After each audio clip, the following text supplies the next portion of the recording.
La pâtisserie, c'est avant tout une histoire de goût, de saveur et d'émotion. Je suis Léa Reverdy, amatrice et passionnée de pâtisserie. Mon défi, vous emmener avec moi à la découverte de ce qui fait vraiment un bon dessert. L'objectif ultime, trouver la recette parfaite qui fera fondre vos papilles à coup sûr. Vous êtes sur le point d'écouter un nouvel épisode de Papilles.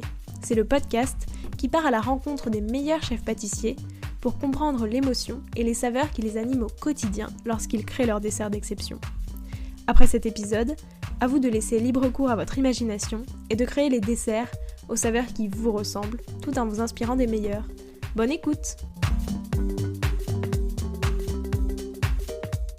Bonjour à tous et à toutes, j'espère que vous allez bien. Ce que Patrice Ibarbour aime dans la pâtisserie, la précision, la construction et surtout la créativité. Au tout début de sa carrière, Patrice a exercé pendant 5 ans à Paris, chez Fauchon, aux côtés de Pierre Gagnère, et enfin au Palace du Crayon. S'en est ensuite suivie une aventure new-yorkaise avec Daniel Boulud, avant de revenir aux côtés de son frère en 2013 dans sa région d'enfance, le Pays Basque. Fort de toutes ses expériences précédentes, Patrice Ibarbour a appris à créer des desserts délicieux qui lui permettent d'ailleurs d'obtenir le titre de meilleur ouvrier de France en pâtisserie-confiserie en 2018. Au menu de cet épisode, ce que lui a appris le concours de meilleur ouvrier de France, et notamment sourcer ses produits et ne pas rester figé dans ses créations, mais aussi pourquoi il attache moins d'importance au visuel de ses créations. Et enfin son conseil, écouter, observer et surtout être curieuse et curieuse de tout pour progresser. Bonne écoute! Bonjour Patrice, comment vas-tu? Mais ça va super, bonjour, tout va bien? Alors pour commencer, je te propose de revenir sur ton parcours, mais au prisme des saveurs. Déjà, toi, c'était quoi, ton dessert préféré quand tu étais petit? Alors quand j'étais petit, moi j'adorais, j'ai toujours bien aimé la crème anglaise, donc l'île flottante, c'était vraiment un dessert que j'appréciais beaucoup, ouais, Est-ce voilà. que c'est un dessert que du coup, tu as pas mal retravaillé, aujourd'hui? Alors j'ai pas eu l'occasion encore de le retravailler parce que c'est vrai comme je suis en dessert, de restaurant, donc de dessert, gastronomique, c'est vrai que l'île flottante peut paraître peut-être un petit peu, basique, donc j'ai pas eu encore, l'opportunité de l'utiliser, mais bon, pourquoi pas la retravailler un jour et avec plaisir, ouais. Bah, justement, tu pourrais en faire un dessert, très gastronomique, qui s'accorde parfaitement, Ouais, voilà, je pense que avec oui, voilà, il l'univers, quoi. faudrait, voilà, comme c'est vrai qu'en gastronomie, on demande aussi du visuel, et donc bon, il faudrait la retravailler un petit peu différemment réfléchir dessus, mais je pense qu'il y aurait quelque chose à faire, ouais, tout à fait, ouais. Tout à fait. Peut-être un petit pichet à côté avec la crème anglaise et que le serveur Ouais. viendrait verser la crème anglaise devant le client. Voilà, il y a ou le caramel après par-dessus, il y a quelque chose à faire, ouais. C'est quoi ton dessert parfait, pour un repas du dimanche midi? Mon dessert préféré pour un repas du dimanche midi, Ouais. moi je vais bien aimer une tarte aux fruits, ouais. Ça c'est quelque chose, c'est vrai que la tarte pomme, moi j'adore. Une tarte aux fruits, voilà, à partir du moment où on utilise des fruits, on est toujours dans la légèreté un peu en fin de repas et Ouais. moi je serais plutôt là-dessus, ouais, une bonne tarte aux fraises ou même une tarte orange comme on peut faire ici, l'hiver, c'est vraiment très bon, ouais. C'est vrai que ça comme tu dis justement, c'est moins lourd après un repas. Ça fait Oui, toujours voilà, du bien oui. de manger un pot de fruits. C'est vrai que, ouais, voilà, tout ça, je fais toujours attention, c'est vrai que nous, en restauration, on passe, après la cuisine, donc faut imaginer Ouais. que les clients, si on se met à leur place, ils ont quand même, mangé tout un repas avant. Donc nous, avec les desserts, faut qu'on arrive avec quelque chose de moins sucré, de d'assez aérien, de pas trop lourd, voilà, que ce soit facile à manger et c'est vrai que les fruits amènent aussi cette légèreté, hein. Et du coup, est-ce que, par rapport à ça, est-ce que tu travailles beaucoup plus de fruits ou est-ce que quand même, par exemple, je pense au chocolat qui est pour moi l'inverse des fruits, niveau légèreté et cetera. Ou est-ce que quand même tu essaies de travailler du chocolat, mais justement, en essayant de le faire un peu léger ou? Oui, tout à fait, ouais, tout à fait. Alors c'est vrai que, le chocolat, ça peut paraître lourd quand on y pense comme ça, mais c'est à nous aussi à essayer de casser un peu ces codes Ouais, et heu et à réaliser quelque chose de léger avec le chocolat.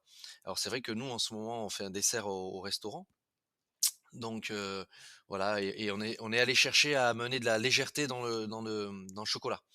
Donc c'est tout un dessert avec un siphon chocolat, une glace vanille, donc déjà on joue avec le chaud et le froid parce qu'on a le froid de la glace et ouais. le chaud du siphon qui est maintenu à 55 degrés. Donc ça c'est le genre de choses, qu'on peut faire en restauration, c'est s'amuser avec les températures.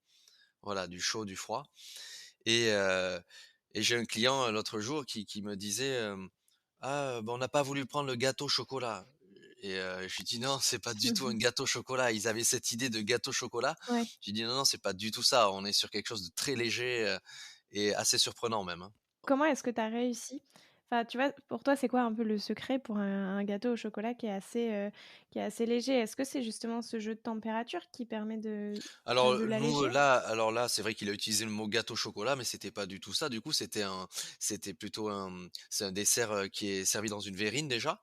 Donc dans une OK. verrine, on peut s'amuser avec des textures, très fragiles et très aériennes, parce qu'on n'a pas besoin de rajouter un gélifiant pour que ça tienne Ouais, ou autre. Donc on s'amuse avec les textures très légères, très fragiles et ensuite on s'amuse avec le chaud-froid aussi, donc en mettant, la glace vanille. Par-dessus, on vient mettre un praliné maison, un praliné noisette, donc c'est quelque chose qui va croustiller sous la dent, donc ça va amuser un petit peu la dent, hein, ce côté croustillant. Ensuite, on met ce siphon chocolat chaud, heu, un siphon donc à 55 degrés, donc ça sort un peu comme une mousse en fait, hein, une mousse mais chaude, voilà et ouais. après on finit par-dessus avec une écume de cacao. Donc quelques bulles de cacao par-dessus et c'est donc un dessert très léger et voilà, c'est un peu notre rôle d'essayer Oui, de faire des choses, légères, oui. c'est sûr. D'ailleurs, est-ce qu'il y a une saveur, qui t'évoque ton titre de meilleur ouvrier de France? Oui, il y a une saveur, oui, alors, vraiment une saveur en particulier, c'est, l'agastache. Voilà, l'agastache, donc c'est une plante et que j'ai pu utiliser en finale. Donc c'est une D'accord. plante qui a connotations, très, comment dire? Un petit peu comme, l'anis étoilé, donc c'est Ouais. des connotations d'anis, heu, donc elle est très, très bonne à travailler, pour parfumer des crèmes ou autre et donc je l'avais utilisée en finale, associée avec, donc la gastache avec du gingembre et ensuite avec des fruits exotiques. Donc avec de la mangue, de l'ananas D'accord. et ça faisait un mélange, qui à mes yeux, que j'aimais beaucoup et que j'utilise, d'ailleurs, au quotidien, ouais. Oui, ça, c'est un dessert que du coup, tu as pas mal refait, enfin, en tout cas, cette Tout association. tout à fait, ouais, cette association après je l'ai refait, en dessert à l'assiette, donc au restaurant. Voilà, OK. à la base, je l'avais fait pour le concours, mais c'était, dans un petit gâteau donc ananas, gingembre et gastache. Après je l'ai refait en dessert à l'assiette au restaurant.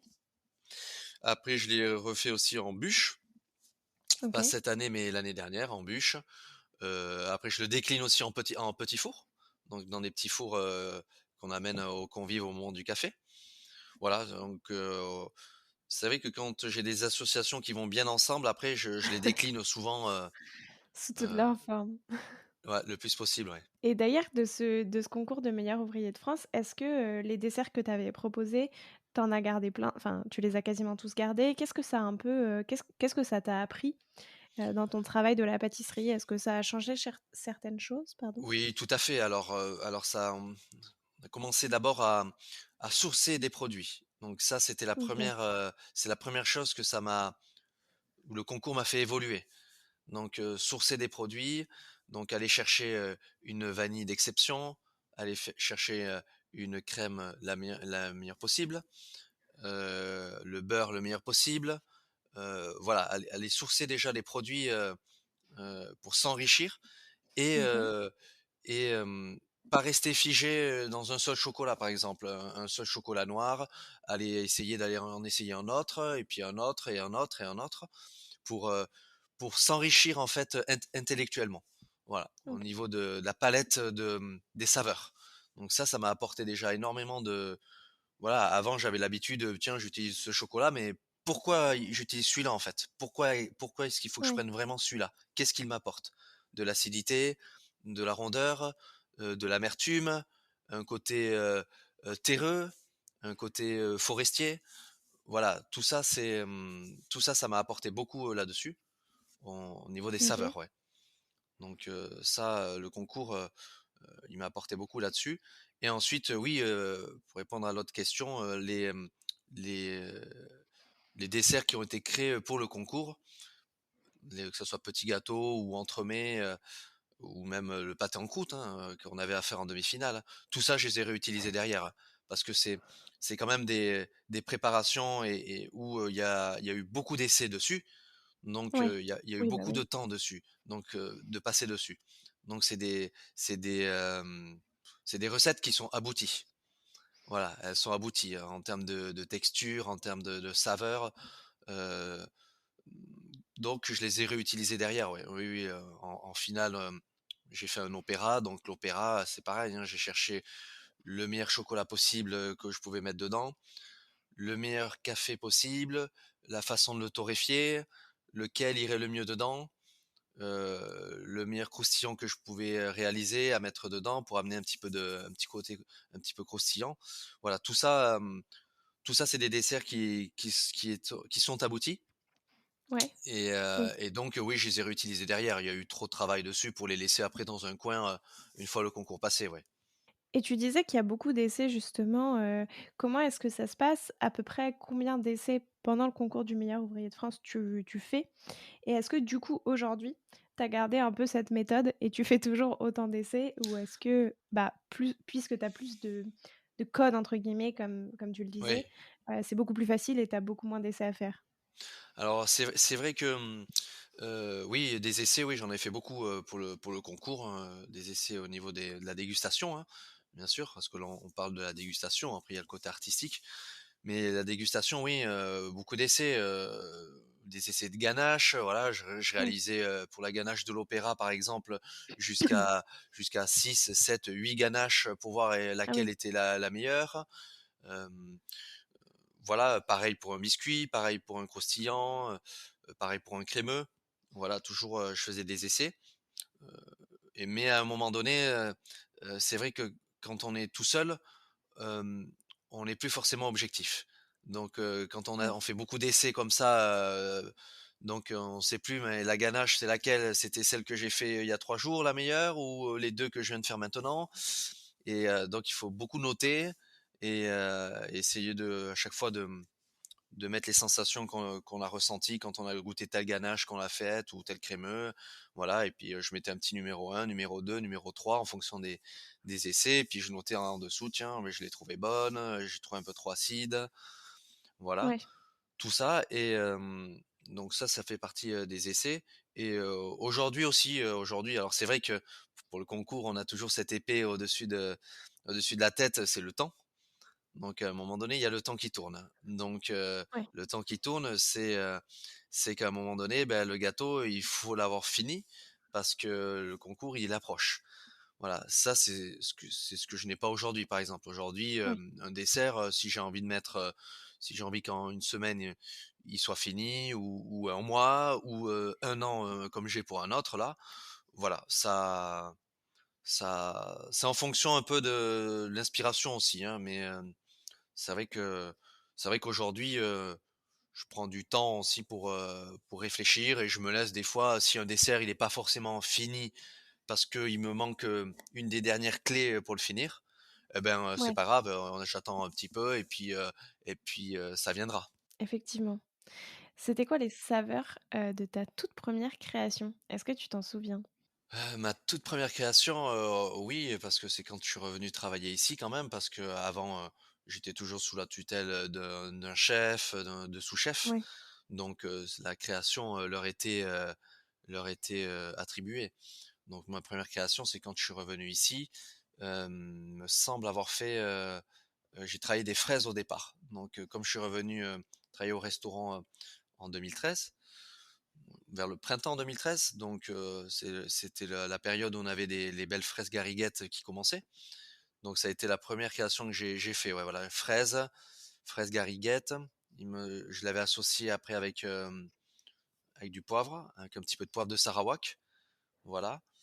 Ensuite, il me semble que j'avais fait un sorbet fraise aussi, qui allait avec et une ganache montée, une ganache montée, pistache. Voilà, ouais, j'avais fait ça, ouais. Donc ça, c'est vraiment le premier dessert que j'ai fait quand je suis revenu. Donc des saveurs assez simples, mais bon voilà, ça marche toujours, hein, fraise, Oui. pistache, la fraise, toujours un peu de poivre, ça la rehausse, un petit sablé en dessous, un sablé, avec un peu de fleur de sel dessus, tout de suite ça rehausse, ça amène du goût. Donc ça, c'est toujours un dessert très, très bon, ouais. Mmh. Et ta toute dernière création, c'était quoi les saveurs? La toute dernière création, là, c'est en ce moment, c'est, la fin d'un dessert à l'assiette là que je suis en train de créer. Donc, c'est alors quand je dis que je suis en train de créer, je suis toujours, sous le l'avis aussi, d'autres personnes. Voilà. Pourquoi? Parce que, c'est toujours pareil, quand on fait soi-même quelque chose, on peut avoir, tendance à vite se satisfaire, de ce qu'on en a fait. Oui, Donc c'est toujours important d'écouter la critique. Donc, écouter la critique des autres. Donc par exemple, en ce moment, heu, j'ai, ma sous-chef Claire, qui est là. Donc Claire, je lui ai fait goûter. Je lui ai fait goûter, tiens, et puis elle, voilà, elle donne son ressenti aussi. Tiens, ah ben, peut-être, si on mettait un agrume ou si on mettait quelque oui. chose. Donc, voilà, c'est toujours important d'écouter les autres parce que soi-même, bah, on va vite se dire: «Bah, c'est bien ce que j'ai fait, c'est bien». Mais écouter la critique, c'est plus dur. Mais ça, du coup, comment est-ce que ça se passe? Est-ce que, toi, tu mets au point une première ébauche du dessert, mais complet et après tu le fais goûter? Ou est-ce que c'est plutôt, je sais pas moi, tu fais goûter crème par crème, Alors je vais d'abord, moi, faire un peu le dessin, ce que j'ai dans la tête. Voilà, OK. faire le dessin, ce que j'ai un petit peu dans la tête. Ensuite, en fonction du dessin, je vais un petit peu mettre les saveurs, que j'aimerais travailler. Voilà, peut-être un peu l'agrume, peut-être la noix de coco, le citron vert. Voilà, je mets un petit peu, après je vais mettre des flèches avec, peut-être que ça serait bien qu'il y ait un petit croustillant. Là, quelque chose d'un peu tendre. Ah, peut-être qu'on pourrait verser quelque chose dessus. Voilà, ça je Oui. mets d'abord tout ça un peu à plat sur papier et ensuite, souvent je le montre, hein, je le montre. Donc je vais le montrer à Claire ou aux autres, voilà, tac et puis après, hem je leur fais commencer à faire des essais, donc ils commencent, tiens, ils font une partie, moi j'en fais une autre, quelqu'un d'autre fait une autre partie. Tac, après on remet OK. tout ensemble et on goûte et ensuite on goûte et on critique. On dit: «Ah oui, là il y a pas assez de ceci, pas assez de cela, peut-être qu'on pourrait mettre un peu de fleur de sel». On critique et après on passe à l'étape 2 du dessert. Donc, on cherche à amener des améliorations dessus.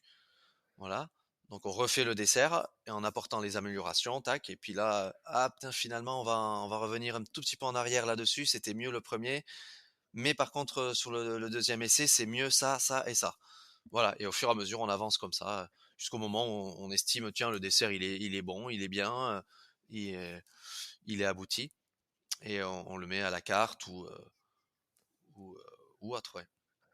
OK, mais du coup, quasiment depuis le début, c'est quand même un travail d'équipe où, Oui. tout le monde, fabrique, toutes les Voilà, ouais, préparations et j'aime cetera? bien, voilà, que tout le monde, participe, fabrique aussi ou me donne un coup de main à faire un crémeux ou une glace Oui, ou autre chose parce que déjà, ils savent de quoi on parle déjà. Ils savent de quoi on oui, parle et puis, mmh, je suis pas là dans un coin en train de faire mon petit essai, dans un coin.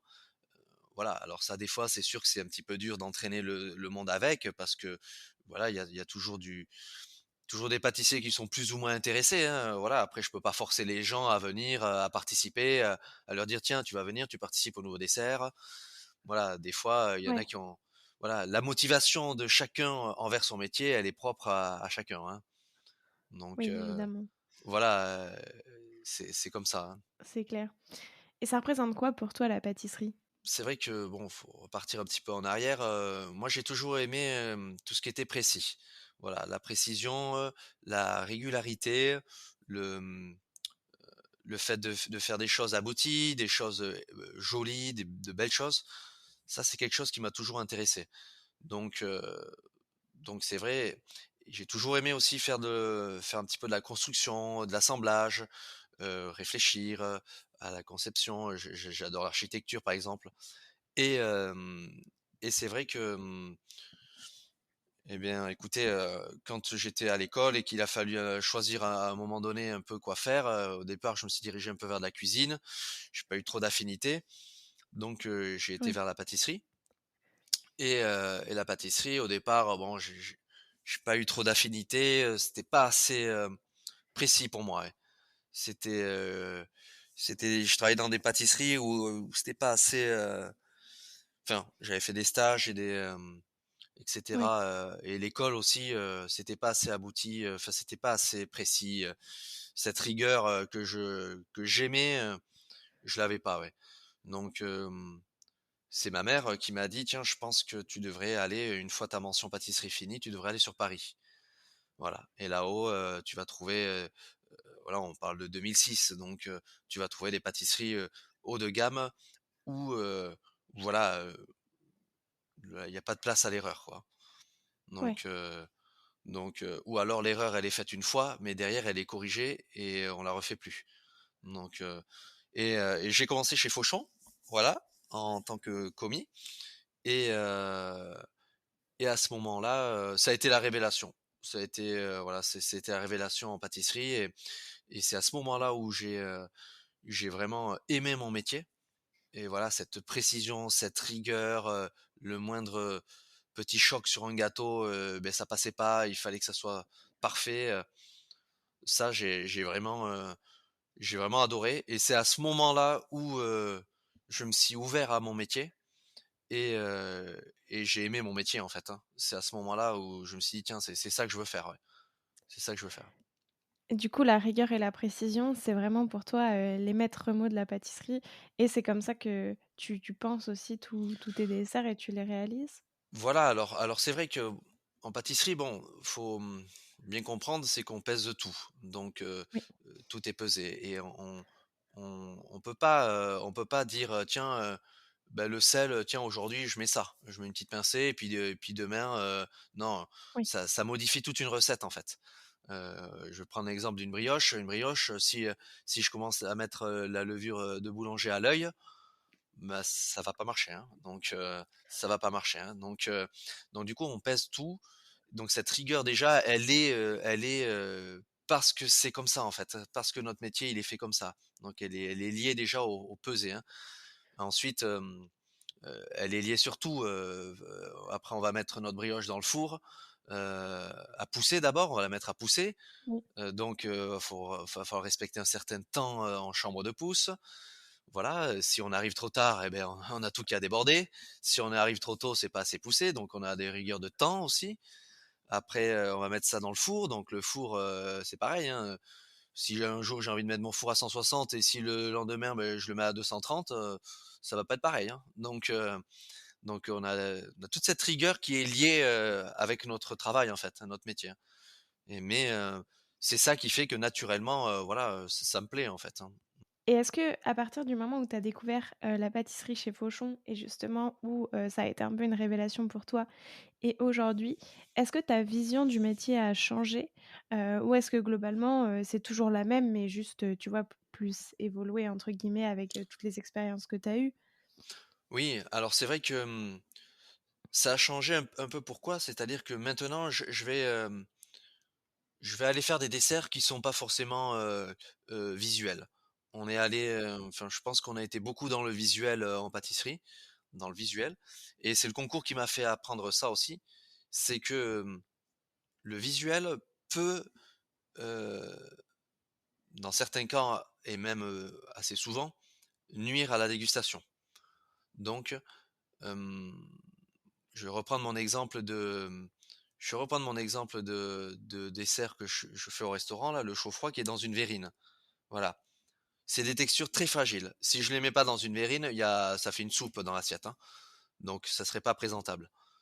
Donc, à un moment donné, c'est vrai que, j'ai un client qui m'a dit: «Mais oui, pourquoi, heu, au départ quand on a vu le dessert arriver, on a préféré celui d'avant, visuellement, hein. Mais quand on l'a goûté, ah là là, on a été bluffés et c'est finalement, c'est ce dessert-là qu'on a préféré par rapport au premier qui était plus visuel». Et je lui dis: «Oui, vous êtes tombé dans le panneau, dans le panneau, donc c'est-à-dire que, heu, c'est pas parce que c'est forcément, visuel que c'est bon». Parce que dans le visuel, on va rajouter un décor, on va ajouter un décor en chocolat, on va rajouter un décor en sucre, on va rajouter, des choses, pourquoi elles sont là, en fait? C'est juste pour amener, de de du visuel au dessert dans mon dessert au chocolat en chaud froid, voilà, il est pas aussi visuel que les autres, mais c'est la magie de la dégustation, qui entre en jeu. Voilà et hem et ça, c'est très important.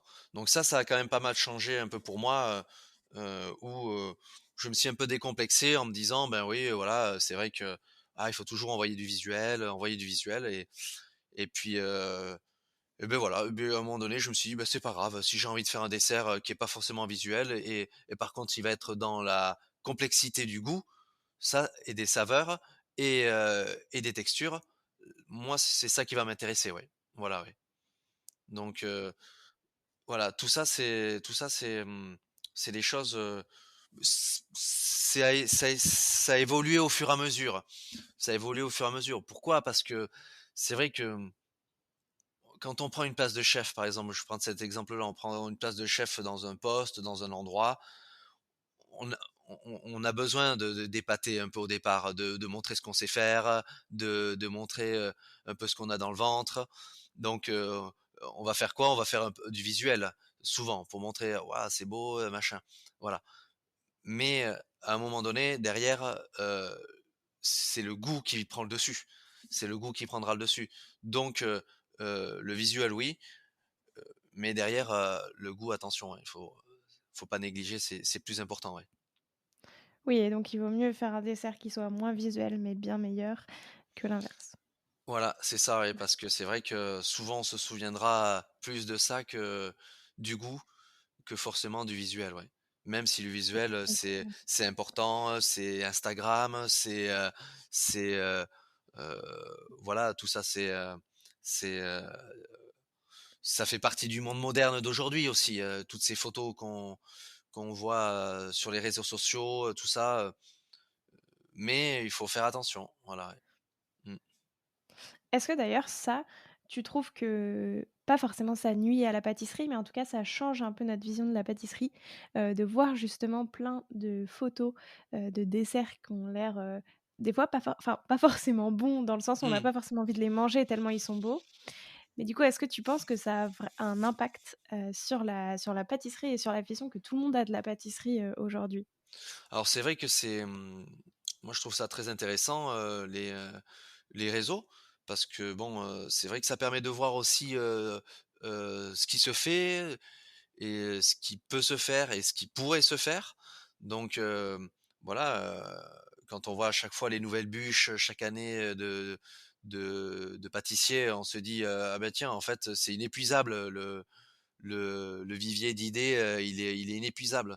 Il y a toujours une nouvelle idée, une nouvelle technique, une nouvelle, forme, donc ça c'est je trouve que pour ça, c'est vraiment super. Ça permet de rester à la page et puis de s'intéresser, de voir, ce que font, les, heu, les copains, les collègues, tout ça c'est je trouve que c'est vraiment super pour ça. Après, le revers, c'est que enfin, je pense que on peut vite avoir, envie de faire un petit gâteau, qui soit parfait, pour la photo, qui soit nickel et puis derrière, on sait très bien qu'on peut pas le faire en production. On sait très bien qu'on peut pas le faire, en grande quantité ou, ou il y a la réalité du monde du travail derrière. Voilà, c'est ça. Donc souvent, je pense que ça peut nuire un petit peu de ce côté-là. C'est qu'on va regarder des gâteaux sur les réseaux sociaux, waouh, c'est magnifique, c'est superbe, mais derrière la réalité du travail, fait que est-ce que c'est possible de le faire, et est-ce que ça va être rentable de le faire?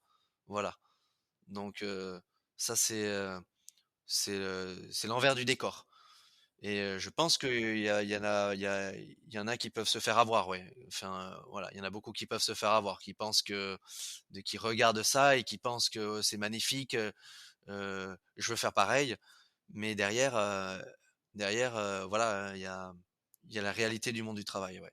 Oui et puis du coup, c'est ça, ça peut entraîner un peu une course au dessert qui sera le plus beau, Voilà, qui sera le et plus le plus beau joli en et photo. puis, en fait, à la fin de la journée, on n'a rien goûté, on n'en sait rien. Est-ce que c'est bon? Est-ce que c'est pas bon?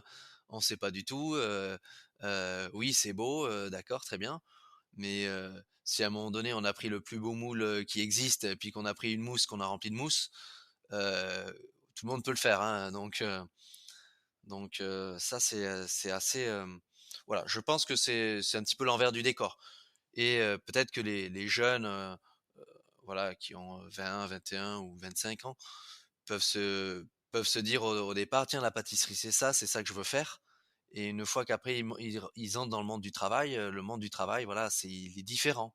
Il est différent, voilà, derrière, c'est des heures, enfin, je veux dire, pour créer, de beaux desserts comme ça, que l'on voit sur une photo, de beaux ou même de bons desserts, on peut les voir sur une photo, waouh, c'est magnifique, mais en fait, derrière, on voit pas le nombre d'heures et de temps passé par le chef ou les équipes ou ceux qui ont créé ce dessert-là. C'est pas sorti d'un chapeau. Derrière, c'est du travail, c'est du boulot, c'est de la remise en question, c'est de la recherche, et ça, c'est inquantifiable, en fait, quand on met la photo sur Instagram ou sur les réseaux sociaux, ouais. Donc souvent, je pense qu'on peut se faire avoir et se dire, «Oh waouh, c'est super, je veux faire pareil». Mais derrière, il faut imaginer le nombre d'heures et de temps que la personne a passé dessus, en fait, hein. C'est du travail, de la recherche, de l'intéressement, des dessins, des, heu, des croquis, des schémas, des essais et 1 et 2 et 3 et 10. Voilà, ouais. C'est vrai qu'il faut pas perdre de vue, cette réalité aussi. Et non, bien sûr, ouais. Toi, aujourd'hui, qu'est-ce qui t'inspire le plus, justement, quand tu penses à un nouveau dessert? Qu'est-ce que tu dirais qui Alors t'inspire le plus? moi, tout ce qui se passe. Tout ce qui se passe autour de moi, derrière moi, devant moi, au-dessus, en dessous. Tout, peut être inspirant. C'est, en particulier la nature. Voilà, Ouais. la nature, elle est très inspirante, elle sait tout faire mieux que nous. Donc, donc la regarder et s'inspirer d'elle, c'est une source inépuisable, d'inspiration, ouais. Voilà, Comment est-ce que tu t'inspires de la nature, par exemple? heu, l'observation, déjà. L'observation, en un premier temps. Hem, la nature, il y a des saisons, voilà, nous on est en France, on a les 4 saisons, hein, donc à chaque saison, il va se passer des choses. Voilà, l'automne, on va avoir, des couleurs, du rouge, du jaune, de l'orange, du marron, des feuilles qui tombent. Des feuilles qui tombent, ça peut donner une idée, pourquoi pas faire un dessert, avec des feuilles, comme une forêt, quelque chose, un tapis de feuilles, heu, voilà, des couleurs, je viens d'en parler. L'hiver, on peut être sur du blanc, on peut être sur du blanc, sur, la qui dit blanc, qui dit neige dit, peut-être noix de coco, heu, voilà, tout peut être inspirant, hein. Heu, voilà, j'ai un exemple précis, sur un dessert que je suis en train de finir. Voilà. Alors, c'est la nature et j'aime bien parce que c'est la nature et les humains, liés ensemble dans ce dessert-là qui m'a donné l'inspiration. Donc, j'ai, heu, alors ça va être assez surprenant, hein. J'ai sorti une poubelle, voilà, un sac poubelle, voilà, un sac poubelle, là de la pâtisserie que j'ai posé sur un petit chariot, qu'on a à l'extérieur. Voilà, donc chacun fait ça, hein. Donc moi j'en ai posé une, il y en a un autre qui en a posé une autre. Puis au fur et à mesure, quand le petit chariot il est plein, heu, on l'amène au local poubelle, voilà. Donc qu'est-ce que j'ai fait? en posant ma poubelle, hop, je regarde un petit peu dehors et ah, je vois un petit oiseau qui s'en va comme ça et puis qui sort, d'un, buisson, qui sort d'un buisson. Donc je m'intéresse, donc automatiquement, je viens de le dire tout à l'heure, j'observe. Donc je me dis: «Tiens, pourquoi il est sorti de ce buisson, comme ça, ce petit oiseau?» Donc j'y vais, tac tac, je marche et j'arrive et donc j'ouvre un petit peu le buisson et je regarde dedans. Évidemment, il était en train de faire quoi? Il était en train de fabriquer son nid. Voilà, il était en train de fabriquer son nid, donc il faisait que des allers-retours, heu, en train de mettre ses petites branches pour fabriquer le nid. Mais qu'est-ce qui m'a marqué le plus? C'est pour ça que j'ai parlé de poubelle avant, c'est que qu'est-ce qu'il faisait ce petit oiseau? Il venait récupérer, le petit fil que vous avez sur le sac poubelle pour faire le nœud. Il récupère tous les fils qui sont sur les sacs qui étaient, dehors, en attendant d'aller les amener, au local et il est en train de construire son nid qu'avec des fils plastiques. Donc là, voilà, là, on est sur, l'empreinte de l'homme sur la nature. Voilà, donc qu'est-ce qu'il faisait? Il était en train de faire ça. Donc j'ai pris tout de suite une photo et j'ai même fait venir un photographe pour lui dire: «Tiens, tu prends ça en photo». Parce que ça marque, c'est marquant. Voilà, heu et de là a découlé l'idée: «Tiens, pourquoi j'essaierais pas de faire un nid, comme ça?» Un nid, un dessert en forme de nid et puis, ça me ferait tout un cerclage, comme ça et à l'intérieur, je pourrais le garnir de choses, voilà, d'un crémeux, un praliné, un ce qu'on veut, une glace, et voilà, ça m'a donné une idée, donc voilà, là, tu as complètement, l'idée d'où est-ce qu'elle est venue, en observation, la nature et le dessert. Et est-ce que la nature parce que là, dans ton exemple, c'est très visuel, enfin, en tout cas, c'est sur le visuel que ça t'a inspiré. Mmh. Est-ce que ça t'inspire aussi au niveau du goût? Par exemple, là, ce nid, est-ce que, ça t'a aussi donné une idée, du goût que tu allais mettre dans ce dessert? Alors le goût pas forcément, le goût pas forcément. Alors c'est vrai que je vais m'adapter, plutôt, aux saisons, donc là on va le faire pour la Saint-Valentin, qui arrive là. Parce que qui dit nid, dit Saint-Valentin, dit nid d'amour, donc vous voyez, tout est lié, tu vois? Tout est lié en fait. Donc heu, donc du coup, c'est ça l'histoire en fait. C'est ça, c'est comme au concours au meilleur ouvrier de France. Tout est lié. Tout est entrelacé, tout est lié. Donc là, c'est pareil, des poubelles, va le nid, qui dit nid, dit, peut-être un dessert, qui dessert en forme de nid, dit nid d'amour, Saint-Valentin. Voilà, tout est lié et après au niveau du goût, bah, je vais m'adapter un peu aux saisons. Voilà, là, je vais le faire, maintenant dans 15 jours. Donc on va travailler sur de la noix de coco, sur, peut-être des fruits exotiques, hem, du chocolat. Voilà, on va travailler, je vais m'adapter à la saison, ouais. Voilà, je vais pas commencer à mettre quelque chose avec de la fraise maintenant. Ça, c'est impossible pour moi, ouais. Non. Voilà, je vais toujours m'adapter, aux saisons, déjà, voilà, je vais pas mettre de l'abricot, en décembre, parce que j'ai envie d'en mettre. Non, je m'adapte aux saisons. Les fruits, l'abricot au mois de juillet, c'est là où ils seront les meilleurs, ben, je fais un dessert à l'abricot là. Ouais. Voilà, ouais. Oui, oui, évidemment. Puis de toute façon, c'est ça, comme tu dis, le goût n'est pas le même et après Non, c'est dommage. En plus, on n'apprend plus du tout, du coup, le vrai goût de l'abricot voilà si et on en mange là, en voilà, je décembre. l'été dernier, pas loin de chez nous ici, du côté de Pau, ils font, de très belles pêches et Ouais. donc j'ai voulu les utiliser, donc j'ai appelé, bon les pêches, je m'étais dit: «Tiens», je m'étais dit: «Tiens, je pense que voilà, si j'appelle, mi-juillet, ça sera bon là» et j'ai appelé et ils m'ont dit: «Non, c'est trop tard. Trop tard, non, non, c'est fini, les on a eu des pêches cette année, elles étaient plus tôt, elles étaient à partir de juin». Ah ouais. Donc voilà et c'était trop tard, mais voilà, j'ai essayé de m'adapter, mais je leur ai dit: «Bah, écoutez, de l'année prochaine, je vous rappelle fin mai pour que vous puissiez me dire à peu près à quelle période vous allez les avoir» et voilà, je m'adapte, hein. Il faut s'adapter à la nature aussi, hein, voilà. Un coup, les pêches, peut-être qu'ils me diront: «Bah non, cette année, ça sera en juillet qu'on les aura». Ouais. Donc voilà. C'est ça aussi qui est beau puisque tu vois, justement, comme tu disais, l'homme a une empreinte sur la nature avec toute, ta jolie Mmh mh. histoire avec le petit oiseau. Mais finalement, on doit aussi respecter la nature, dans le sens où, comme tu dis, s'adapter à la saisonnalité, à ce qui change, Bien au sûr, fait ouais. que les pêches ne sont pas toujours disponibles à la même saison et cetera. Ouais, voilà, tout ça, c'est très important, ouais. Mmh. Alors du coup, tu le disais tout à l'heure, tu es parti un peu à Paris, enfin t et un peu partout dans le monde, puisqu'il me semble que tu as Mmh. aussi exercé à New York, si je ne me Oui, tout trompe à pas. fait, oui, tout à fait. Avant de revenir au Pays basque, est-ce que le fait, de revenir dans la région où tu as grandi, pareil, ça a un peu changé ton inspiration et ta manière de créer?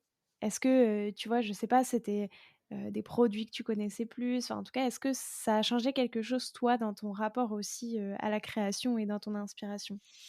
Alors c'est vrai que, c'est vrai que bon, j'ai eu un parcours où j'ai bougé pendant 7 ans. Donc ça m'a permis, déjà d'acquérir des bases Oui, et puis voilà et puis la vision d'un chef et d'un autre et sa façon de travailler, son engagement, tout ça, ça m'a permis de voir tout ça et ça, c'est très enrichissant. Donc heu, donc une fois que j'avais fait un petit peu, heu, ce parcours-là, je suis rentré, voilà, au Pays basque en 2013 et j'ai d'abord essayé de refaire un petit peu, voilà, c'est difficile de trouver un petit peu son identité au départ. C'est difficile. Donc on va avoir tendance, à refaire un peu des choses qu'on a pu voir ou qu'on a pu faire. C'est vrai qu'au départ, bon, on refait pas un dessert exactement, pareil, parce que moi j'ai jamais envisagé ça comme ça. Mais c'est vrai qu'au départ, on va partir sur des: «Ah beh, tiens, c'est vrai qu'on faisait ça à tel endroit, c'était bien», voilà. Donc au ouais, départ, on refait un petit peu les choses, que l'on a vues, en se les appropriant un petit peu, en changeant, une partie et cetera. Et puis après, petit à petit, on commence un peu à se découvrir et qu'est-ce que moi je pourrais faire, qu'est-ce que je pourrais inventer ou créer, heu, en partant de moi, en partant de mon inspiration. Là, tout de suite, ça devient plus dur.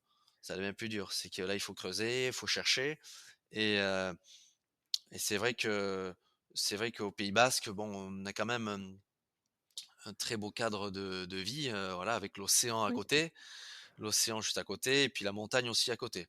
Donc heu donc heu, c'est vrai que du coup, c'est une source d'inspiration, forte, tout ça. La région déjà, permet d'aller se vider un peu la tête, aller faire un tour en montagne, un tour à la mer. Du coup, on se vide la tête, on trouve des idées, on cherche, on regarde.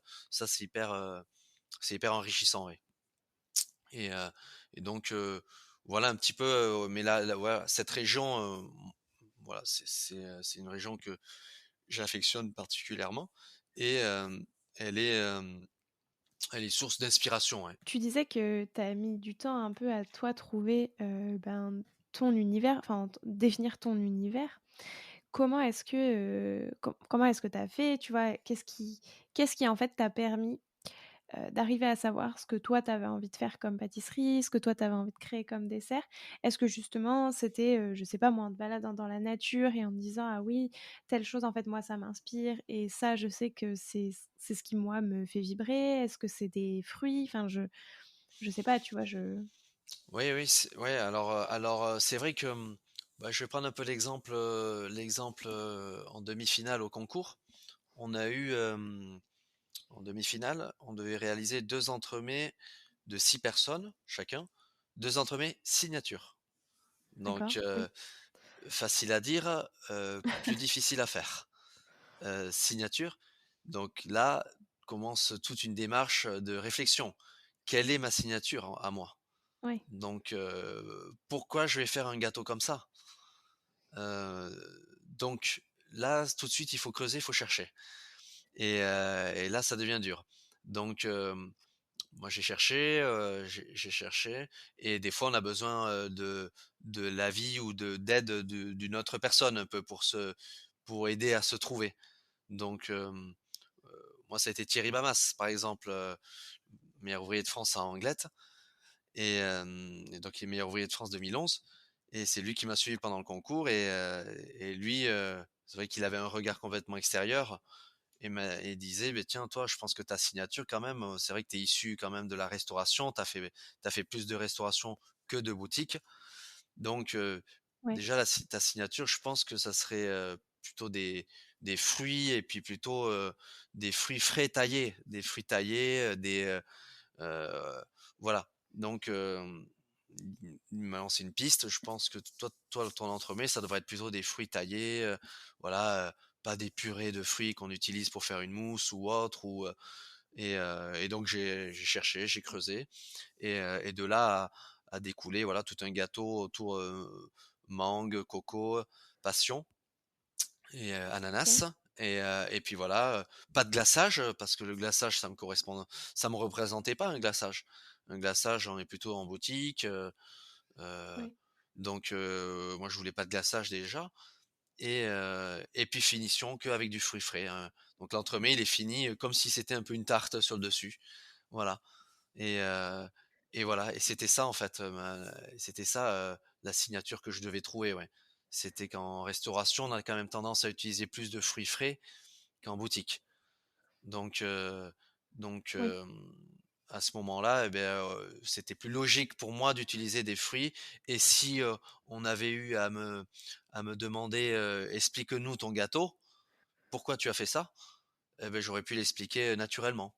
Voilà, naturellement, parce que j'aurais dit: «Voilà, je travaille en restauration, donc pour moi, on utilise quand même, pas mal de fruits frais, c'est pour ça que j'ai fini dessus. Je voulais pas de glaçage, je suis pas en boutique».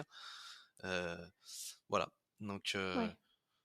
c'était, voilà, trouver un peu sa personnalité et sa signature, faut savoir l'expliquer déjà. Pourquoi est-ce que j'ai fait ci et pourquoi est-ce que je fais ça?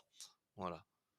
C'est Oui, c'est pourquoi ça. c'est Comme tu le dis, voilà, quand tu arrives à répondre à la question, c'est ça. «Pourquoi est-ce que j'ai fait ça?» et que tu sais Voilà, exactement, c'est que c'est voilà. ta signature. C'est ça, ouais, voilà. Si tu sais pas trop et moi ça m'est arrivé des tas de fois de dire, bah, je sais pas trop en fait pourquoi j'ai fait ça et heu et donc ben, tu dois continuer à chercher. Voilà, ouais Ouais. et voilà, mais ça fait, après c'est les années d'expérience qui viennent aussi, hein. Après au bout d'un moment, heu, on comprend, on apprend et heu Oui. et voilà, moi j'avais une pièce en sucre, quand j'ai fait, la coupe d'Europe de sucre, en 2017 à Lyon. Et j'avais fait la colonne vertébrale de cette pièce en sucre, donc c'était une sorte de j'avais fait une sorte d'herbe comme ça verte, une sorte de grande tige verte et quand on me demandait, quand on me critiquait ma pièce, «Explique-nous, c'est quoi là ta tige là?»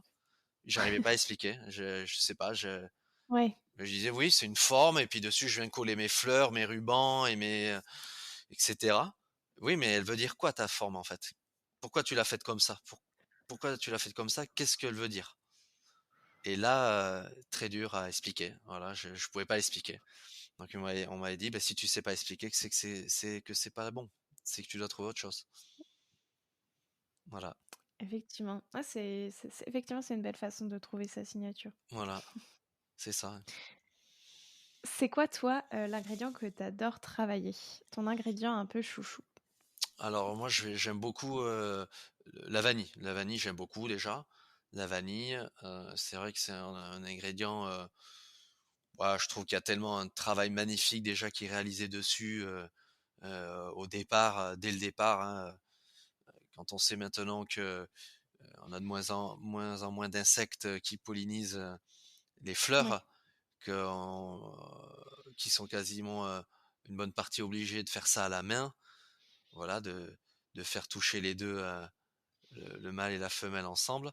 Dans la fleur, c'est quand même, il y a un travail déjà de départ, qui est vraiment énorme et pour arriver après à ce nectar, cette gousse comme ça, chargée d'histoire et de savoir-faire.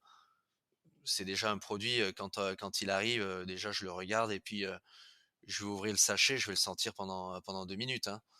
ouais, Voilà, parce que donc c'est un produit que j'affectionne beaucoup, parce que c'est un travail de producteur, c'est à nous après à le mettre en valeur et à l'utiliser au maximum de ce qu'on peut, hein. Voilà, on va dans la vanille, il y a rien à jeter, tout est bon, on prend tout, hein. On prend tout, on réutilise tout. Donc c'est pour ça que j'aime beaucoup travailler cet ingrédient, ouais. et au contraire, est-ce qu'il y a un ingrédient, pas que tu n'aimes pas, mais en tout cas qui est beaucoup plus compliqué à appréhender et tu vois, peut-être même que tu as toujours pas trouvé la bonne manière de le travailler, qui te donne un peu toujours du fil à retordre? Alors un ingrédient qui me donnerait du fil à retordre un peu, hem, si c'est en saveur un peu personnelle, moi c'était la coriandre.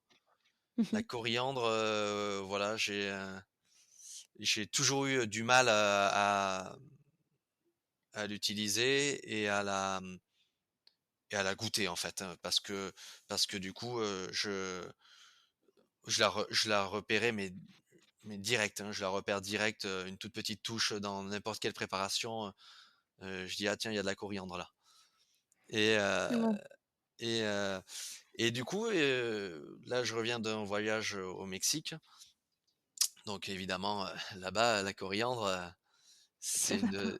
c'est il y a je vais pas dire qu'il y en a partout, mais, il y en a quand même pas mal et du coup, beh, je me suis forcé à la goûter, à en à prendre des plats où il y en avait dedans et puis pourtant c'était quand même une saveur, que j'avais depuis, depuis des années, des années, des années que j'aimais pas, hein et Ouais. bien là, là j'ai appris à la connaître, à la goûter, plus que d'habitude et heu et puis peut-être que maintenant quand je vais en regoûter, ici, tout de suite je pense que ça a créé une mémoire, dans mon esprit et ça va me rappeler tout de suite le Mexique, je pense, tout de suite.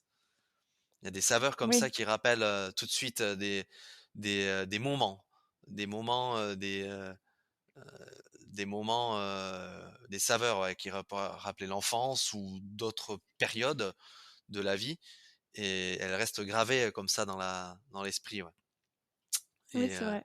oui, oui, c'est les saveurs, comme des images qu'on peut voir, hein, comme des images qu'on peut voir, Mmh. hein, voilà, heu, c'est pareil, hein, voilà, je vais prendre, l'exemple, il y a des choses qui je vais prendre l'exemple des attentats du 11 septembre.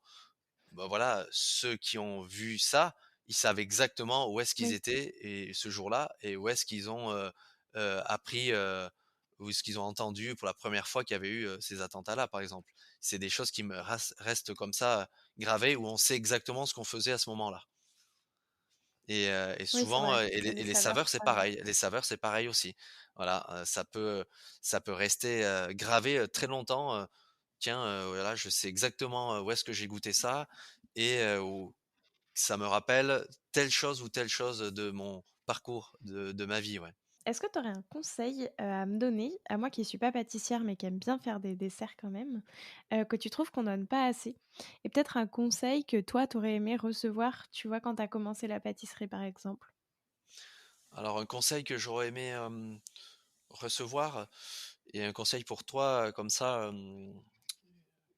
heu, j'ai toujours bien aimé, l'écoute. L'écoute, bon, Oui, ça c'est le conseil qu'on m'a toujours un petit peu donné, hein, écouter, écouter, heu, observer peut-être, observer l'observation. Observer, ce que font les autres, observer, ce que moi je fais, ce que toi tu fais. Voilà, tout ça c'est, je pense que la curiosité, peut-être la curiosité aussi, c'est un conseil, heu, peut-être que j'ai pas eu assez. Alors des fois ça m'a un petit peu, renfermé sur moi-même peut-être, et peut-être que si à ce moment-là on m'avait dit: «Écoute, sois un peu plus curieux» et peut-être que ça m'aurait aidé à certains moments, oui. C'est vrai que là, à partir du moment où on est curieux, on s'intéresse. Donc on s'intéresse, on mmh. cherche à comprendre, pourquoi est-ce qu'on fait comme ça et pourquoi c'est la méthode que l'on doit utiliser et pas une autre. Merci beaucoup pour ton conseil. Maintenant, je te propose de te prêter au jeu du questionnaire de Proust, des saveurs. Déjà, si tu devais plus utiliser que 2 saveurs pour le reste de tes créations, ce seraient lesquelles? Tout ce qui est fruits, hein, la saveur des fruits, moi j'adore ça. Fruits et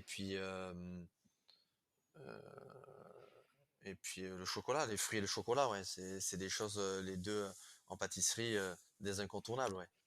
Et on peut tout faire avec. On peut tout faire avec, ouais, tout à fait, ouais. On peut tout faire. Heu, c'est quoi le dessert «classique» entre guillemets, dont tu peux pas te passer? Tu vois, si on te disait: «Tu plus le droit», enfin, que ce soit par exemple, je sais pas, un Paris-Brest, un éclair, une tarte ou quoi, on te dit: «Tu plus le droit d'en faire», ça change complètement ta pâtisserie. Mmh, peut-être des tartes parce que j'en fais assez souvent. Donc si on me disait: «Tu dois plus faire de tartes aujourd'hui», heu, je serais assez bloqué, ouais. Je serais assez bloqué, ouais, parce qu'on utilise souvent pour des anniversaires ou autres ou voilà, ouais. D'ailleurs, c'était quoi, toi, dans les tartes que tu as faites, un peu ton top 3? J Ah oui, alors les tartes que j'ai pu faire, moi j'en ai une au chocolat noisette. Voilà, ça oui. serait peut-être la numéro 1, hein, chocolat noisette avec une petite tuile gruée de cacao dessus. Et puis on utilise un géant du jas à l'intérieur, noisette lait. Voilà, avec un biscuit et un praliné noisette aussi en dessous. Donc la tarte, celle-là souvent on me la redemande, ouais. On me la redemande. Après, je vais avoir une tarte, la tarte fraise que je fais, qui est du coup très visuelle, avec les fraises taillées à plat comme ça, et puis, rangées comme un damier dessus, comme si c'était un pulse. Donc ça c'est très joli aussi à voir, et puis du coup elle est très très bonne, hein, avec de la pistache.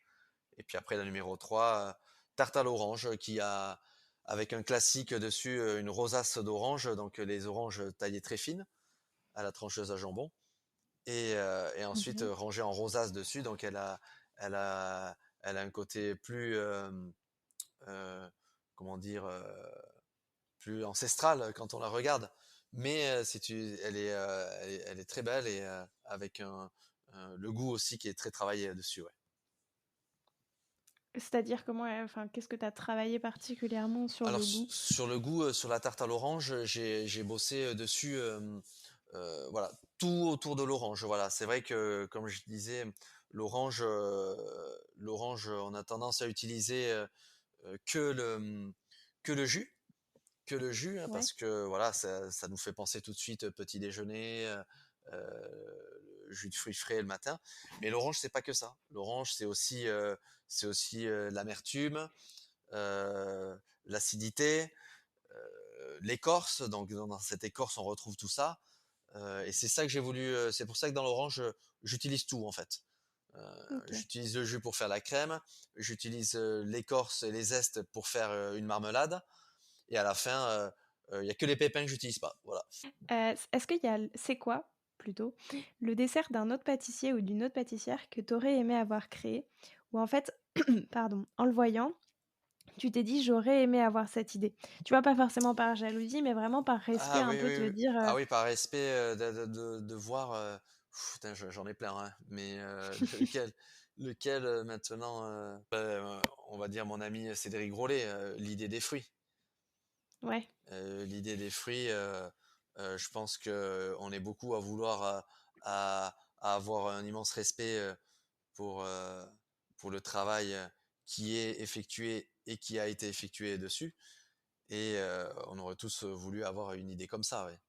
Voilà, c'est vrai que c'est magnifique. c'est vrai, des beaux trompe-l'œil. Ouais. Le si je te demande, là, tout de suite, de créer un dessert qui t'évoque le Pays basque, qu'est-ce que tu fais? Quelle saveur est-ce que tu utilises? Quelle saveur est-ce que tu maries et cetera? Alors, ben, je pourrais utiliser du chocolat déjà, parce que le chocolat, bon, Bayonne est quand même la capitale du chocolat. Donc, du coup, on pourrait utiliser du chocolat. Après, on pourrait utiliser, pourquoi pas, des cerises aussi, hein. Donc, Mmh, des cerises, parce qu'on a Itsasou, qui est un petit village qui produit pas mal de cerises, d'où le gâteau basque à la cerise d'Itsasou qu'on peut voir chez nous. Donc, pourquoi pas le chocolat, la cerise. Donc, qui dit chocolat dit cerise, on s'approche peut-être un peu d'une forêt noire. ouais. Voilà, pourquoi pas. Et dans une forêt noire, peut-être qu'on pourrait la relever un petit peu avec un peu de piment d'Espelette. Voilà, Mmh, pour amener un petit peu d'originalité, un petit peu d'originalité. Donc voilà, on l'a notre dessert Pays basque. à Pays Basque.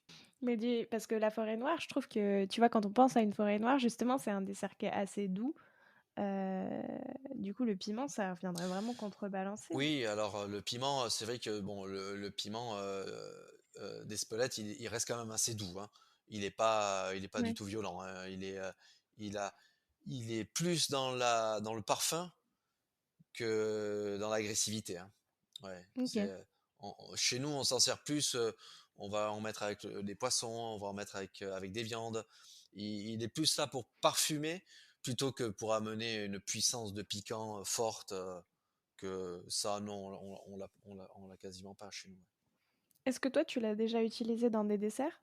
Tout à fait, ouais, j'ai déjà utilisé, dans des desserts, avec des fruits exotiques, par exemple. Ouais. Voilà, je l'ai utilisé avec, dans des fruits exotiques, ça permettait un petit peu de rebooster, de booster un petit peu tout ça. Il se marie très bien avec la passion, par exemple, hein, voilà. La passion, parce que la passion, on a quand même de l'acidité aussi. Heu, ensuite, je l'ai déjà utilisé aussi avec du chocolat. Avec du chocolat aussi, voilà, ça permet de alors fait attention parce que bon, le piment, il continue à infuser donc c'est-à-dire qu'on va le mettre Ouais. dans une préparation. Au départ, on va la goûter, je sais pas, 2 heures après, on va le sentir, ce qui nous plaît, ce qui nous convient. Et puis quand on va la goûter le lendemain, ça aura bougé, ça sera un petit peu plus piquant. Et puis là, il aura pris une dominante un peu par rapport au reste. Et au fur et à mesure, il évolue dans la préparation. D'accord. Donc, euh, difficile. Voilà, il faut faire attention, hein, Faire le quand on dosing. l'utilise. Ouais. Alors maintenant, j'ai 5 dernières questions. Mhm. Tu plutôt gâteau de voyage ou cake roulé? Cake roulé, parce que voilà, ça c'est un peu la création que j'ai pu faire et euh, et, euh, et puis il a une grande complexité aussi, hein. C'est-à-dire que c'est un gâteau, le roulé comme ça, le roulé noisette ou autre que je fais, Mmh. c'est un gâteau sans moule, pas de moule. Donc automatiquement, Ça c'est que la main du pâtissier qui amène la rigueur au gâteau. La main, les pesées et la main. Donc il y a un gros tour de main sur ce gâteau-là. Et du coup, voilà, celui-là, je l'affectionne particulièrement. Ouais. et est-ce que d'ailleurs tu as un secret pour bien le réussir? Parce que si je me trompe pas, il y a la recette dans le livre, que Hélène Luzin avait, Tout à fait, ouais. publié qui s'appelle, «Les 50 gâteaux de grands Mhm. pâtissiers qu'il faut avoir goûté dans sa vie». Donc est-ce que tu as un secret pour bien le réussir si on a envie de le refaire chez soi? Alors le Même si chez secret, soi forcément c'est plus compliqué. oui, le secret, ça serait de surtout bien lire déjà, bien lire et bien reproduire les poids et les pesées qui sont donnés. Voilà.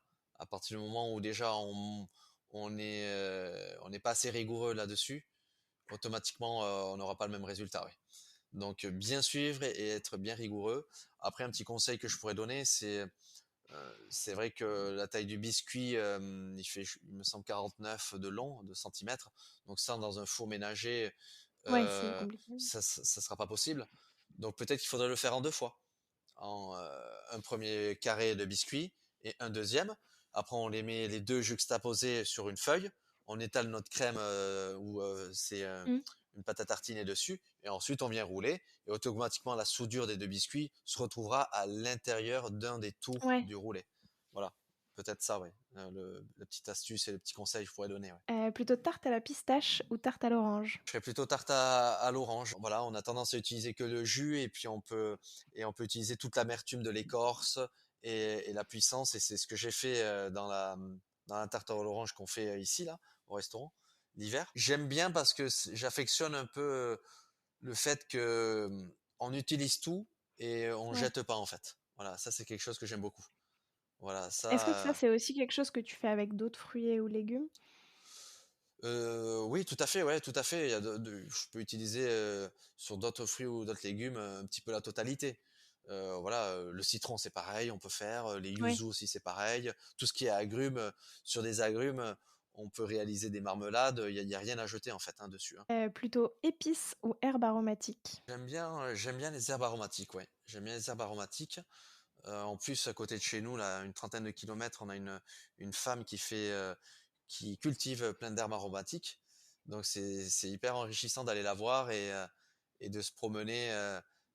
dans ces serres et ça déclenche plein d'idées, et puis on se rend compte qu'il y a des herbes aussi qui sont très sucrées, comme les jeunes pousses de maïs, par exemple, qui sont très, très, très Ouais. sucrées quand on les goûte comme ça. Voilà, on a l'impression de manger un carré de sucre. Donc les herbes, ouais, j'aime beaucoup les herbes, ouais. Pour assaisonner ton dessert, plutôt poivre ou fleur de sel? J'aime bien la fleur de sel, ouais. J'en mets un peu partout, ouais. Et enfin, plutôt gâteau basque ou forêt noire? Plutôt gâteau basque là, bon, pour pas être chauvin, mais c'est vrai que ça rappelle l'enfance, on en a toujours eu un autour de notre table, ici, Forcément. Bah, écoute, merci beaucoup Patrice. Est-ce que tu aurais un défi? J'aime bien demander à mes invités un petit défi à relever, déjà pour moi et puis pour tous les auditeurs ou auditrices qui voudraient le relever aussi. Donc est-ce que tu aurais un petit défi pâtissier à nous lancer? je vais vous lancer au défi. C'est un défi que j'ai fait moi-même, il y a quelques jours là. Donc un défi, ça serait de réaliser une galette parisienne, donc à base de feuilletage et de crème d'amande, qu'avec des produits que l'on peut trouver dans un supermarché. Pâte feuilletée, poudre d'amande, voilà, tout ce qu'on pourrait trouver dans un supermarché. Alors pourquoi ce défi-là? Parce que, bah, voilà, c'était il y a à peu près une dizaine de jours ou la semaine dernière. J'étais chez la cousine de ma femme et je lui ai dit: «Tiens, mais je vais faire une tarte si vous voulez ce soir pour le dessert» et je leur ai dit: «OK», donc on est parti dans ce supermarché acheter et puis finalement, je me suis dit: «Tiens, pourquoi est-ce qu'on ferait pas une galette?» et heu et ils m'ont dit: «Ah mais une galette, notre four franchement, il cuit vraiment pas bien, tu vas avoir du mal, hein». Je dis: «Bah, on n'a qu'à essayer». Donc j'ai pris 2 rouleaux de pâte feuilletée, que qu'on peut acheter. Voilà, rouleau de pâte feuilletée déjà toute faite. Après, j'ai été dans le rayon un petit peu, pâtisserie. Donc j'ai pris, 125 grammes, ouais, c'était un sachet de 125 grammes en plus de poudre d'amande. Voilà, j'ai pris du beurre, du sucre glace, une barquette d'œufs frais. Après j'ai pris aussi une petite bouteille de rhum, là, il y avait des petites fioles comme ça, j'ai pris ça. Et il y avait un petit pot de poudre de vanille. Donc j'ai pris ça aussi. Mmh. Voilà, donc je suis rentré ensuite à la maison avec eux et on a commencé à réaliser. Donc j'ai fait avec eux. Donc la crème, je leur ai dit c'est un temps pour temps. Donc je leur faisais faire les pesées. Donc on est parti sur une base de 125 grammes. Donc 125 grammes de poudre d'amande, 125 de sucre glace, 125 d'œufs entiers et puis 125 de beurre. Voilà, on a réalisé la crème. Après, là-dedans, je crois qu'on a ajouté 15 grammes de rhum et puis un peu de poudre de vanille. Voilà, on a fait notre crème. Ensuite, on a abaissé, enfin, on a déroulé notre pâte. On est venu mouiller les bords autour sur à peu près 2 Ouais. cm, 3 cm de largeur. J'ai déposé la crème au milieu, la crème. On a bien étalé. Après, je leur ai demandé s'ils avaient une fève. Du coup, on a mis une petite fève dedans. Euh, Ensuite, on a mis aussi un petit peu de fleur de sel. Donc j'ai pris un petit peu de fleur de sel, hop, sur la crème comme ça. On est venu mettre un petit peu de fleur de sel. Ça amène un petit peu de peps aussi. Ensuite, on a remis la deuxième abaisse de feuilletage par-dessus qu'on a bien collé sur celle du dessous. Après, deux jaunes d'œufs, hein, je leur ai fait clarifier les œufs, deux jaunes. Donc deux jaunes, on les a battus. Après, on est venu la dorer avec un pinceau qu'ils m'ont donné, un petit pinceau qu'on a trouvé. On a bien doré la galette. Après un petit dessin, j'ai commencé un petit dessin avec la pointe d'un couteau, puis je leur ai fait faire. Après, on a mis ça au four. Au four, bon, c'est vrai que le four il était un peu particulier, c'était vraiment un four de ménager, donc du coup, on a mis dedans et ils m'ont dit attention, il cuit pas bien, donc j'ai mis à 170 pour commencer. Puis quand j'ai vu qu'au fur et à mesure que ça allait, il était un peu froid le four, donc j'ai monté à 185 en surveillant toutes les 10 minutes. Et puis on a fini par cuire une heure dans le four ménager comme ça. On a sorti, tout le monde s'est régalé. Et puis elle était assez jolie la galette en plus, ouais. Donc ça c'est un défi qui peut être sympa à faire à la maison et puis à faire avec des enfants aussi pour euh, pour s'amuser. Voilà, donc moi j'ai donné la recette de la crème, donc vous l'avez. Et après les abesses c'est acheté, tout est acheté dans le commerce euh, du quotidien. Voilà. Bah, écoute, parfait, on relèvera ce défi, merci Ouais. beaucoup. Bah, écoute, encore merci pour ton temps, c'était très intéressant. Je te laisse le mot de la fin. Est-ce qu'il y a quelque chose que tu aimerais ajouter? Alors, comme mot de la fin, ce que je pourrais dire, voilà, c'est un métier, hyper passionnant, hyper enrichissant, j'aime bien dire aussi, que la pâtisserie, c'est vrai que ça peut paraître, j'ai encore une fille, qui est venue, là, au mois de il y a pas si longtemps, avec sa mère et sa mère, a dit, «Tiens, les professeurs ont dit, que, heu, elle a de trop bonnes notes pour aller en pâtisserie. C'est pas possible, que ce Ouais, serait du gâchis». Voilà, ils lui ont dit ça, donc et elle, c'est sa passion la pâtisserie. Elle aime ça, elle adore ça, elle m'a même sorti un book, la fille, elle a 15 ans, elle m'a sorti tout un book, avec les photos, de ce qu'elle avait fait et du coup, j'étais assez, choqué et voilà, si c'est ça, si c'est ta passion, si c'est sa passion, il faut, des fois, voilà, faut pas forcément écouter, ce que disent les autres, ce que disent les gens. Heu c'est un métier, de toute façon, on dit toujours, quand on le fait par passion, on travaille pas. Donc ouais, heu donc heu voilà, et puis je trouve un peu dommage qu'on a encore, cette, cet état d'esprit où on dit, que le travail intellectuel, il est lié aux notes et que si on a de trop bonnes notes, ce serait dommage d'aller dans un travail manuel, comme la pâtisserie.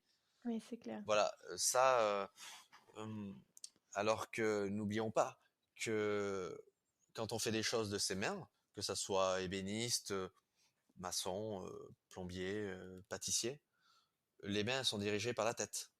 Donc Ouais, c'est l'intelligence des mains qu'on appelle. Donc si dans sa tête on réfléchit pas et qu'on n'est pas on on n'est pas dans une logique et d'un savoir-faire, les mains elles vont pas savoir fabriquer, hein. Donc faut arrêter de dire que le travail manuel, est peut-être, un peu péjoratif, par rapport, au travail, int intellectuel, ouais. Donc heu voilà, et le conseil que je pourrais donner, c'est voilà, si c'est son métier, si c'est sa passion, on peut en faire son métier et la pâtisserie, c'est pas que faire des gâteaux, la pâtisserie. C'est beaucoup plus loin que c'est vrai. ça. On voit au jour d'aujourd'hui, on fait, beaucoup de réseaux sociaux. Donc la pâtisserie, c'est des photos, donc ça touche à la photographie. Donc si on aime la photographie aussi, ben, on peut pallier aux 2, on peut faire les 2. Ça touche aussi, à l'architecture, si on aime bien réaliser des choses de ses mains, des constructions, faire des pièces en sucre, faire des pièces en chocolat, Mmh. c'est pas de la pâtisserie ça, hein, c'est de l'architecture, hein. Donc C'est de l'art la aussi. construction, hein, c'est de l'art, c'est de la construction. Mmh. Donc on commence par une colonne vertébrale, on cherche les poids, les différentes masses, est-ce qu'on peut coller sa fleur là? Est-ce que ça va pas casser? Est-ce qu'il y a pas y avoir trop de poids? Donc on est dans un métier d'architecte, de Mmh. conception.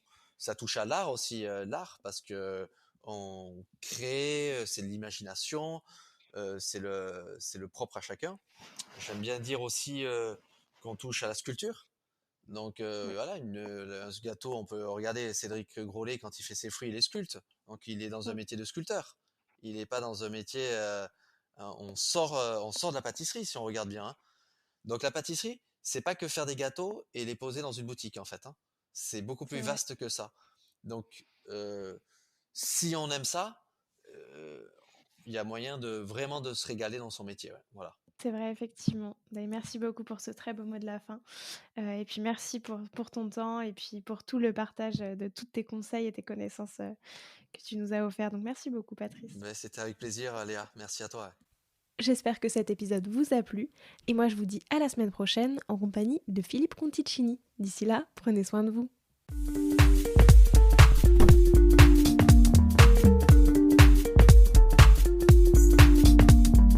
Alors, quel sera votre prochain dessert? Merci d'avoir écouté cet épisode jusqu'au bout. S'il vous a plu, n'hésitez pas à le partager aux gourmands qui vous entourent. Et si vous voulez soutenir Papille, 2 choses. La première, notez l'épisode 5 étoiles sur Apple Podcast et laissez un joli commentaire. La seconde, vous rendre sur papillepodcast.com, sans oublier le S de Papille, et vous abonner à la newsletter pour être prévenu de la sortie des prochains épisodes et des articles que j'écris régulièrement. À bientôt!